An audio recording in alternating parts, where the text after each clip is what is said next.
कौन बनता है भूत? जिसका कोई वर्तमान न हो, केवल अतीत ही हो, वही भूत कहलाता है। अतीत में अटका आत्मा भूत बन जाती है। जीवन न अतीत है और न भविष्य, वह सदा वर्तमान है। जो वर्तमान में रहता है वह मुक्ति की ओर कदम बढ़ाता है। आत्मा के 3 स्वरूप माने गए हैं: जीवात्मा, प्रेतात्मा और सूक्ष्म आत्मा। जो भौतिक शरीर में वास करती है उसे जीवात्मा कहते हैं। जब इस जीवात्मा का वासना और कामना शरीर में निवास होता है तब उसे प्रेतात्मा कहते हैं। यह आत्मा जब सूक्ष्मतम शरीर में प्रवेश करती है उसे सूक्ष्मात्मा कहते हैं। भूत प्रेतों की गति एवं शक्ति अपार होती है। इतनी विभिन्न जातियां होती हैं कि और उन्हें भूत प्रेत, राक्षस, पिशाच, यम, शाकिनी, डाकिनी, चुड़ैल, गंधर्व आदि कहा जाता है। भूतों के प्रकार: हिंदू धर्म में गति और कर्म अनुसार मरने वाले लोगों का विभाजन किया जाता है।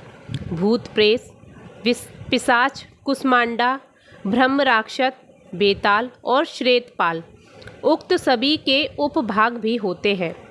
आयुर्वेद के अनुसार 18 प्रकार के प्रेत होते हैं।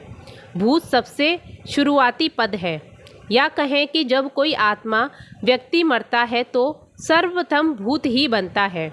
इसी तरह जब कोई स्त्री मरती है तो उसे अलग नामों से जाना जाता है। माना गया है कि प्रसूता स्त्री या नवयुवती मरती है तो चुड़ैल बन जाती है, और जब कोई कुंवारी कन्या मरती है तो उसे देवी कहते हैं। जो स्त्री बुरे कर्मों वाली है उसे डायन या डाकिनी कहते हैं। इन सभी को उत्पत्ति अपने पापों, व्याभिचार से, अकाल मृत्यु से या श्राद्ध न होने से होती है। 84 लाख योनियाँ: पशु योनि, पक्षी योनि, मनुष्य योनि में जीवन यापन करने वाली आत्माएं मरने के बाद अदृश्य भूत प्रेत योनि में चले जाते हैं। आत्मा के प्रत्येक जन्म द्वारा प्राप्त जीव रूप को योनि कहते हैं। ऐसी 84 लाख योनियां हैं जिसमें कीट, पतंगे, पशु, पक्षी, वृक्ष और मानव आदि सभी शामिल हैं। प्रेत योनि में जाने वाले लोग अदृश्य और बलवान हो जाते हैं, लेकिन सभी मरने वाली योनि में नहीं जाते हैं, और सभी मरने वाले अदृश्य तो होते हैं लेकिन बलवान नहीं होते।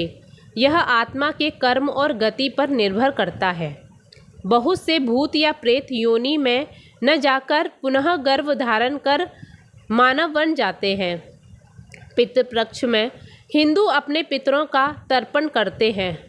इससे सिद्धि होती है कि पितरों का अस्तित्व आत्मा अथवा भूत प्रेत के रूप में होता है। गरुड़ पुराण में भूत प्रेतों के विषय में विस्तृत वर्णन मिलता है। श्रीमद् भागवत पुराण में भी धुंधकारी के प्रेत बन जाने का वर्णन आता है।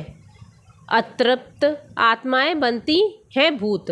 जो व्यक्ति भूखा प्यासा, संभोग सुख से विरक्त, राग, क्रोध, द्वेष, लोभ, वासना आदि इच्छाएं और भावनाएं लेकर मरा है, अवश्य ही वह भूत बनकर भटकता है।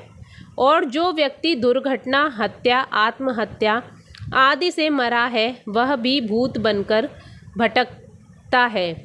ऐसे व्यक्तियों की आत्मा को तृप्त करने के लिए श्राद्ध और तर्पण किया जाता है। जो लोग अपने स्वजनों और पितरों का श्राद्ध और तर्पण नहीं करते, वे उन अतृप्त आत्माओं द्वारा परेशान होते हैं। यम नाम की वायु: वेद अनुसार मृत्यु काल में यम नामक वायु में कुछ काल तक आत्मा स्थित रहने के बाद पुनः गर्भ धारण करती है।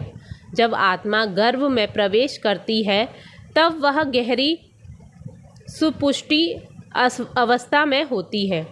जन्म से पूर्व भी वह इसी अवस्था में ही रहती है। जो आत्मा ज़्यादा स्मृतिवान या ध्वनि है उसे ही अपने मरने का ज्ञान होता है और वही भूत बनती है। जन्म मरण का चक्र जिस तरह सृष्टि से स्वप्न और स्वप्न से आत्मा जागृति में जाती है, उसी तरह मृत्यु काल में वह जागृति से स्वप्न और स्वप्न से सुप्रष्टि में चली जाती है। फिर सुप्रष्टि से गृहस्थ सुप्रष्टि में यह चक्र चलता रहता है। भूत की भावना।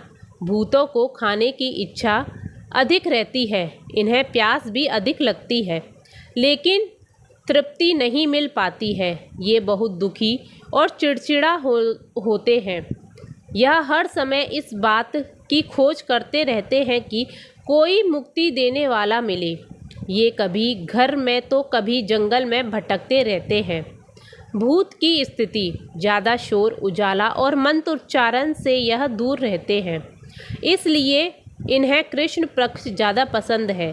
और 13, 14 तथा अमावस को यह मजबूत स्थिति में रहकर सक्रिय रहते हैं।